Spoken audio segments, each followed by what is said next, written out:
Welcome to Mary's Will Get Your Charger Chat. My name is Maximo Gonzalez and my co-host Seth. And we are here to interview Ashley and Cassidy. So, what do you guys do? I own a guinea pig rescue in Smoky Point. I pretty much just take in the animals when they need a better home or when they need to be rehomed because the people can no longer take care of them. Okay, and oh, those are nice guinea pigs. Anyways, what do you guys mainly do? As in, what am I trying to say here? With the rescue? Yeah. What's the process? Well, what we do is we get reports off of Craigslist from ads, or people will message me and say, hey, look, these guinea pigs aren't in a good condition, or they're not in a proper home, they're not getting the care they need. And I will go in and pretty much just go pick them up and bring them back to my rescue and take care of them and get them vet checkups. And then we make sure that they're on a good diet, and we let people come check them out and see if they're interested in adopting them. So we pretty much just do placements. Some of them end up being permanent, like Penny is actually one of my permanent pigs, and so is Coconut. So we get really attached really, really easily, and we end up keeping a bunch of them. All right. So how much you say that you rescued? I get messages almost every day asking me if I can take them in. I do rescue at least one a month, at least, if not more. Sometimes I get big groups in. Just a few days ago, we got some in that had come from a breeder. And we've already had 2 of them die because the conditions were so bad. They weren't being fed anything. They didn't have access to hay or water. So we actually rescue a lot more than you'd think. There's a lot more that actually need the help. So what are guinea pigs? They're from the rodent family. They're just, I don't know, they're like giant hamsters, kind of. Each one of them has their own personalities. She is very, very sweet. She's probably one of the most loving guinea pigs I've ever had come into the rescue. Coconut, on the other hand, she's a little bit feisty. Yeah. But they're all just really, really personable rodents. I mean, they're just giant rodents, I guess. All of them really have their own personalities, and the more you see the different personalities that they all have. There's many different breeds, but the most common breed is what she is. Penny is, which is an American, and what Coconut is she is a cornet. So basically, she has a crown of fur right here, and right now her fur isn't long. I shaved her. Yeah, she had to be shaved because she did come from some bad conditions that she wasn't being taken care of properly, and their fur gets very long and it flows to the side. Many different breeds of guinea pigs, but yeah. So the difference between those 2 guinea pigs is one has long hair and the other one doesn't? Yep. Yeah, pretty much. There's just the difference in breeds is just their fur length and their patterns, and I mean each breed has their own personality. Yeah.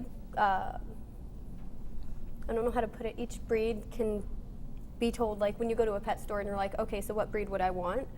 If I have a child, or if we don't have any kids, each breed has different personalities to match. So coronets are more finicky, while Americans tend to be the easiest ones to care for with kids in the house. They don't get stressed out very easily. They're super lovey. Yeah. Is there any other breeds besides these 2? Oh yes, there's yeah. many. There is Abyssinian, American, Teddy. So I have one of those. Teddy, Peruvian, Silky, Coronet, Crested, Silky Satin. So they're just way softer than every other guinea pig. There's many different breeds, kind of just like dogs. There's many breeds of them. And people interbreed them and have different breeds come out of them. You could mix her and her, their breeds, and they would come out something completely different. Yeah. Basically, the characteristics of most of the breeds is different fur type and maybe different body shape. Americans have more of a crown right here, so their neck goes up a little bit more, as for the cornet is all pretty much flat. Yeah, flat. So teddies have little tiny heads tiny, and big butts. Yeah, and their hair is more spirally and kinky than what American would be. Kind of like a wool. Yeah, or and so they're a sheep. little bit more rough, as these guys are more soft. Yeah. That's cool. Yeah. What would you recommend me? Say if I was gonna go in your guys' store, what would you guys recommend for a good starter? I normally recommend guinea pigs that have that calm personality for people who are first starting out. So normally Americans. We always make sure we go through this huge adoption process to make sure everyone who adopts from us has the proper care that they need, the proper cage sizes. Cage-wise, a lot of people think the cages that they sell at the pet store, they're really, really small. They're not even half the size that they actually need. So a lot of people are astounded that they need such big space. We always ask people what they're going to be feeding them, how they're going to take care of them, whether they're going to be handled or whether they're going to be left in the cage permanently. We kind of just go through a questionnaire to make sure that we know what kind of guinea pig they're looking for. Some people are coming in with kids, like I want one my kid can handle, or some people are, an older couple would come in and say, I just want one that I can sit on the couch with and just relax with and, you know, give treats to. And that's when we recommend pigs like Coconut. Yeah. Also, like, it depends on, like, what animals you have in the house. If they have a cat that likes to chase, you might want to put, like, a lid on the cage, or a dog. So that's also, it's kind of case-to-case basis. So, everything's just really depends on what questions are answered and how they're answered. Okay. Well, we will go to the segment called Weird Kid.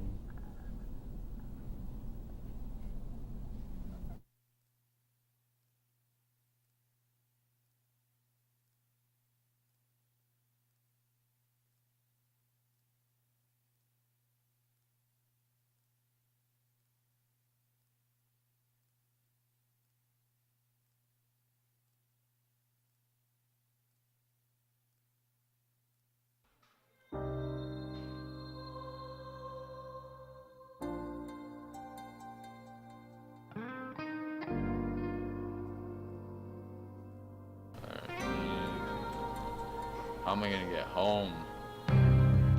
3, 2.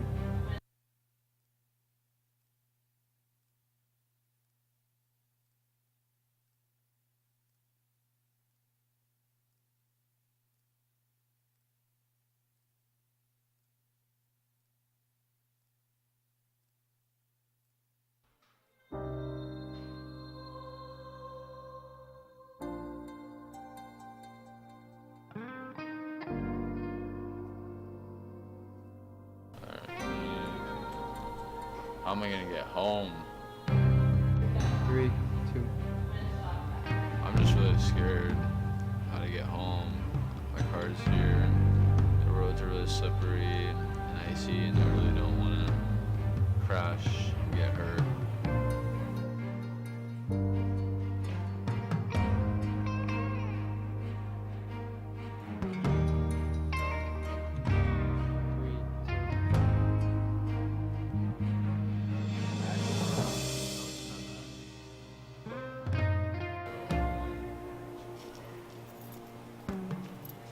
Before it gets bad, I'm just gonna walk out and go home.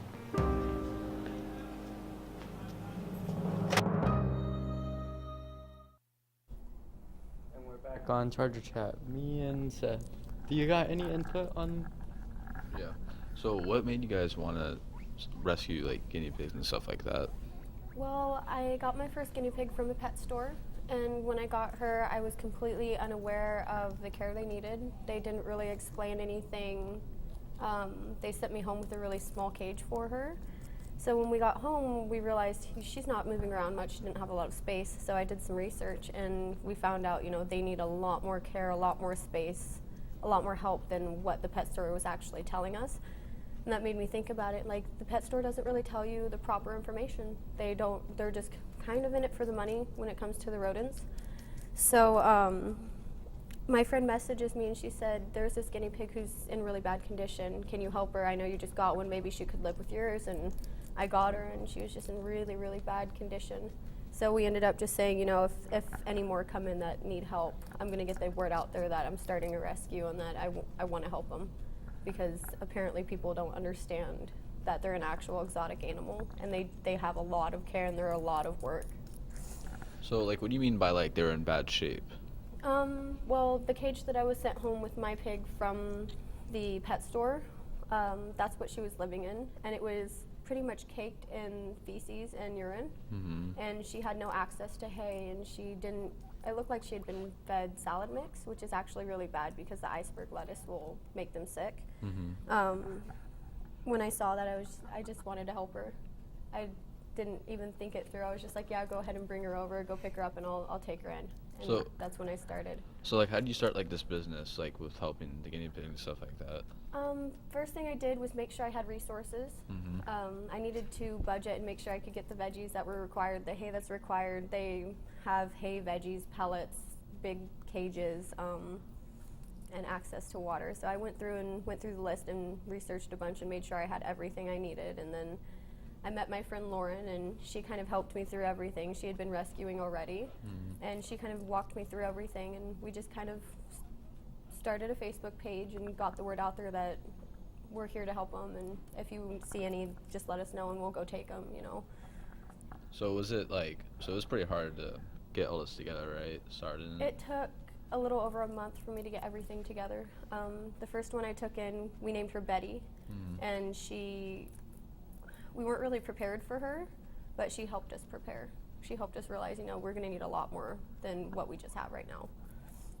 So is it pretty hard, like, just, like, maintain and keep one and stuff like that, have a guinea pig? It gets difficult. I also have 3 kids, Oh, 3 yeah. and under, so I have a lot of time that gets used between cleaning the cages and making sure that they have everything they need every single day and making sure that they're all healthy, the vet checkups and everything. It gets a little chaotic, but they definitely, you can tell they appreciate it. So How often do you clean the cage? depending on the pig that lives in the cage, with the one I had out recently, Penny, she uses the bathroom a lot, so I have to clean the herd's cage, which is the cage that I have 3 pigs in. I have to clean their cage up to twice a week, depending on how much of a mess they make. The other ones normally go to the bathroom in the same area, so I can just kind of spot clean, but their cages get cleaned about once a week. So. And with her saying herd, guinea pigs are herd animals, so they like to have a friend or more than one. They are 10. Yeah, or 10. They are more happier with another pig, and they aren't they don't live to their full potential just by themselves. They can They're get very actually social. very depressed if one of their cage mates die, and that can actually be a hazard to their health. So It it's can be very deadly. Yeah, it's very important to make sure all your pigs are nice and healthy and share things, and they can get upset with each other, but they know how They to have their deal with each other. spats. Yep. So, is there, like, some, like, are there guinea pigs out there, like, kind of violent in a way, or are they all gentle, like, or how is it? There are quite a few I've gotten that have to be single pigs. We put their cages next to other ones so they can still socialize, but they can't actually get to the other animals. I have the rescues I just got in that came from a breeder situation. They don't like other pigs. They were forced to live together in a very small box. So at that point, they were like, okay, we're in this small box. We don't have a choice. Now that they have the space that they need, they don't want other animals around, and they go for blood. They try to kill each other. Yeah. So most of them are very sweet, but you get those few that literally cannot live in a herd of animals. And a lot of them, they come in very shy, scared, aggressive, but with the proper time and patience, they can become the most cuddly, loving pig. On that note, what she just said, coming from bad situations when they're really skittish, Myrtle here came from a breeder situation where they had at least a dozen pigs in a very small hutch with 1 male and the rest were females. And we got 1 male and then 4 females, and I think 1 or 2 of them passed away. This is a while back. She came from it, and my friend who I rescued with, Lauren, she has the sister. And the sister, her name is Nilly, she does not do good. She goes for blood, she tries to kill them. But Myrtle turned from being completely skittish to you can pick her up if you can catch her. Yeah. She runs from you, but you can pick her up and she'll sit there. She won't try to attack other pigs. She's really, really friendly. So it just depends on where they come from. And see, guinea pigs are animals of prey, so anything coming above them is very scary. They don't want to be really picked up because that simulates them being Taken off with. attacked, or so it is normal for them to run off and kind of run around the cage, because I mean, if you were in a small box and someone tried to reach in and grab you, you'd probably feel the same exact way. So they like hiding. We have a lot of hidey huts and cardboard boxes and things that they like to hide in. Yeah. So, have you, like, going back to like the guinea pigs drawing blood, have you came to them drawing blood? Like, have you came home to find that there was blood? Like, I have a few times. They go into heat, which is their cycle for when they can get Their pregnant. mating and- season? Yeah, their mating season. And they do that every 14 days. And Penny, Whoa. the one I had out, likes to attack the other females. So I've gotten to where I go in and I keep up with when her heat cycle is, so I can take her out and make sure that, you know, the other pigs are going to be safe and she's going to be safe. But I've come home to have bite marks on other pigs and swelling, and I've found a broken foot before cool. from them just trying to even just get away from the other pigs. So. And that, the importance of vet care Yes. shows there, because they can get infected very easily, and their bodies aren't as well. They don't fight built. off things Yes. very well. They're very, Yes. very sensitive. Even if they do get infected, antibiotics can very mess up their system, and they can actually, I mean, without the proper care and the proper food with the antibiotics, then it won't end well. I kind of have a guinea pig pharmacy at my house. My friend Lauren has even more. We have antibiotics and painkillers and eye drops and everything on hand for emergencies, but even though we have those on hand, we still take them to the vet, because that is really, really important, because each pig needs different amounts. Each pig needs different types of meds. Some might be allergic to some, and even one mistake will more than likely end their life. So They are very fragile animals, Very that's for fragile. sure. All right, well, we're going to hold your thought there, and we're going to go to segment 2, the ballet.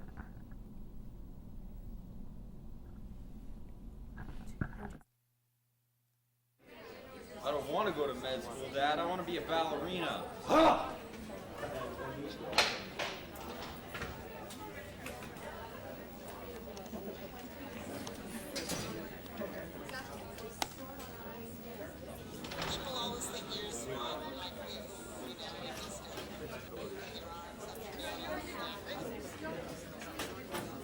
So when we're doing this, can we do that one more time again?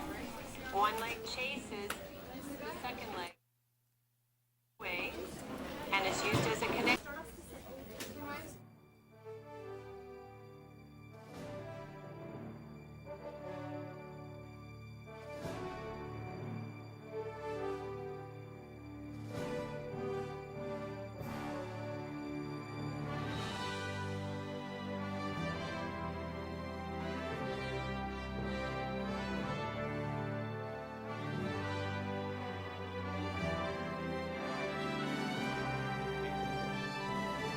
Gotta get faster, stronger, graceful for Swan Lake.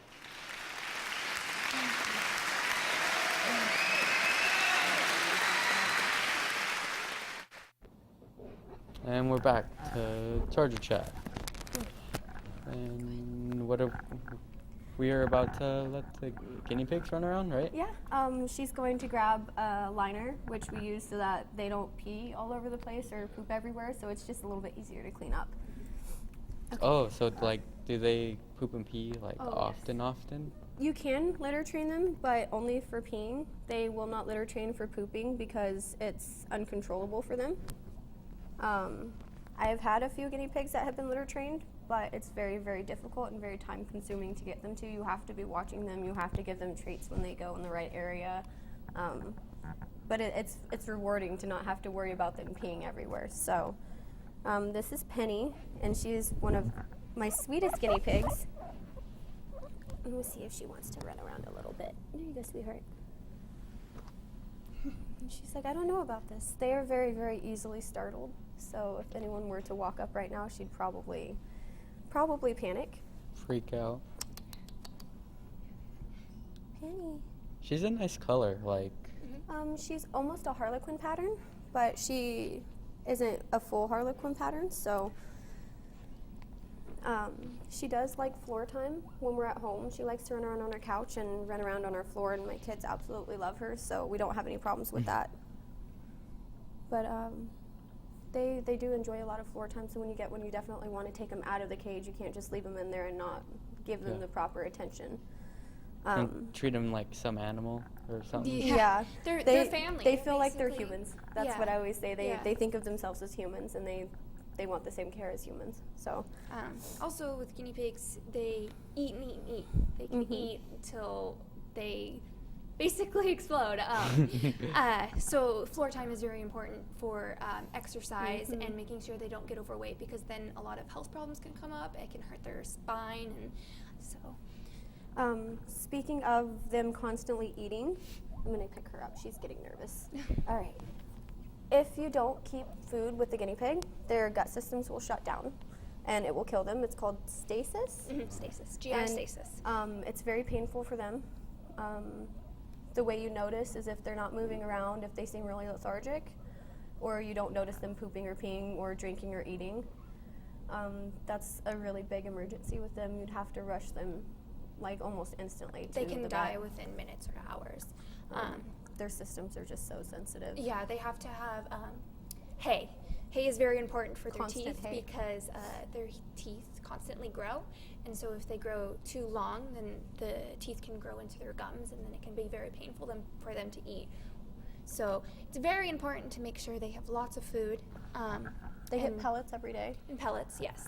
They get about a fifth of a cup of pellets every day, and that's just a little bit of extra nutrients for them to make sure that everything's healthy. Guinea pigs can't produce their own vitamin C, so that's the importance of veggies. So the veggies have vitamin C. Guinea pigs can actually get scurvy, which is very bad because they get really sick. Again, them being very fragile. So importance of veggies every night. The importance of the certain veggies that are poisonous, like iceberg, lettuce, and butter lettuce. Cabbage. It causes bloat, yeah. which is gas. You know how cabbage causes gas in humans? Well, anything that causes gas in humans will cause gas in guinea pigs, and they can't pass the gas through their system like humans can. So the bloat, it just kind of builds up, and eventually it just kills them. Yeah. So it's definitely important to make sure you do your research on what veggies they can and can't have because of how sensitive they are. If you can see all of our examples of how easily they can get sick, and that's the responsibility you want to think about when you do get a guinea pig. You want to know if you will be able to afford the vet care. The vet I go to does give me a discount for my rescue, but typical just for the office visit is anywhere in between $50 and $70. And then that's just for the visit itself. It's not the care on top or any of the meds or procedures that were done after the visit. So vet bills can be anywhere between $100 and $1,000 per visit. They cannot go to a regular dog or cat veterinarian. They have to go to a exotic veterinarian that specializes in guinea pigs because they are very different from all the other animals. And so we kind of use the same vet. Me and my friend Lauren and actually Ash, we all use Parker Way Vet up in Mount Vernon, and she is probably the most experienced with guinea pigs around, so definitely safe. Ended up, we had to have an emergency C-section for one of our guinea pigs, and she ended up, it was the first C-section and spay she'd done in a guinea pig, and it was perfect. Amazing, yes. It was absolutely perfect. But vet care is extremely important. Yeah, so when you first get a guinea pig, you think, oh, I'm just going to need to buy food regularly. You do have to think about that one time that they're going to get really sick, and that bills can cost upwards of $1,000. So yeah, we recommend the checkups every 6 months. Yes. If possible. Because they are prey animals, they hide everything. sickness very, very, till they're almost dead, and that's the point that it's last minute, you have to rush. To they the won't vet. let you know. Yeah, they won't let you know. So would you say a guinea pig is probably the hardest to take care of out of any other one? Out of most other pets that you can get from a pet store, yeah, they're probably one of the most sensitive animals you could get. And people just don't realize that when they get them because the pet stores don't tell them. They think they're like a bigger hamster, which they really are not. They have very sensitive backs, so they cannot use wheels or Balls. exercise balls, as it can break their spine. As their spine has a natural curve down, they don't want it to curve up. Yeah, curving up So, is cause for a lot bones. of stuff that the pet stores do advertise for guinea pigs, do your research to make sure that it is okay for the guinea pig. They advertise yogurt drops. They can't have which- any dairy or any any kind of animal product at all. So, I mean, a lot of stuff is based on your own research, and you really need to make sure that you don't, do your own research, don't listen from other people, make sure it's in your experiences, yeah. And a great website for that is guinealinks.com. It's probably the safest website to actually research on. They have everything you need to know on there. And even on there, I think they have a veterinarian search, so you can actually search a veterinarian in your actually do, area so. that specializes in guinea pigs. So like, where do you guys like you guys know a lot. Like, where do you guys like learn all this like information about? Like, Years guinea pigs? of Experience and research. Yeah. And talking to the vet and asking questions when I have questions and not holding back, and lots of not so great experiences, Yes. and especially with pregnancies. Speaking of pregnancies, don't breed guinea pigs. Yeah. It's very hazardous and very unsafe for the mothers, and the babies tend to come out also with issues. So we've had a lot of those come in, and that's where the bad experiences have been, of miscarriages and deaths. And We do encourage you to adopt a guinea pig from your local rescue to try to discourage the pet stores, because they do come from bad conditions and they keep them in too small of cages. So if you are looking for a guinea pig, rescue one. there's a rescue located in Granite Falls. That's my friend Lauren. Hers is Mountain Loop, Cabby, and Rabbit Rescue. And then there's mine. I'm in Smoky Point, and I have Rosie's Guinea Pig Rescue in Haven. And then I think there's also another one called through one of our friends, Haley, and hers is Bigfoot. Oh, Haley Guinea Pig Flowers. Rescue. Yes. I know her. believe, Yeah, I believe I think she still has some up for adoption Yeah. too. So definitely adopt, and don't go to a store and adopt from a store, because it encourages them to just get more in, and they're just in it for the profit, not for the animals. And also most rescues know more and will give you the correct information for the guinea pig. Not just go buy a small cage and here's A water crappy bottle. food and Yeah. that's the gist. Yeah. And if anyone ever had any questions, messaging the rescue is probably the best way to go if you have questions about guinea pigs or anything along that sort. A lot of the people we work with rescue all sorts of small animals. So Mice, hamsters. Our friend Lauren, she rescues bunnies and I think sometimes birds, right? Guinea pigs. Guinea pigs. And We rescue together on the guinea pigs. and so they collaborate. If there's one closer to us, then we will go get it. And if there's one that's more far away, then we'll figure it out to try to get the guinea pig into a safe situation. All right, and we're gonna go to the segment Weird Kid. Sorry about the first segment, but yeah. Oh, never mind. Anyways, talk to me about the guinea pigs. Like what do you guys like? Do you guys? I don't know if you'll be able to see, but she just ate a whole bunch of pepper. And so, because her fur is white, She's stained green. she is stained green because it's very yummy. So It's juicy. Yeah, juicy, yummy. And so that happens a lot, and they're messy eaters, but they're very cute. You didn't show them how to. You should show them how to hold with their spines being so sensitive, like she described earlier. You have to hold them properly, or their backs can literally separate and break. So you always want to make sure you support the back end. And she as you can tell, she's She's not angry. very happy with me right Yeah. now. You want to support the back end so the spine doesn't stretch out, and it can actually pull their spine apart, and it can be very painful. It can kill them. So it's very important for to learn all these things before you get a guinea pig. So do you guys have anything else you guys want to say out to Marysville before we end the show? Adopt, don't shop. Exactly. Adopt, don't shop. And any questions, if you were interested in getting one, just message a rescue. I'm always available. I have my messenger on constantly, so if anyone has any questions, look up Rosie's Guinea Pig Rescue in Haven, and I'd be really, really happy to help.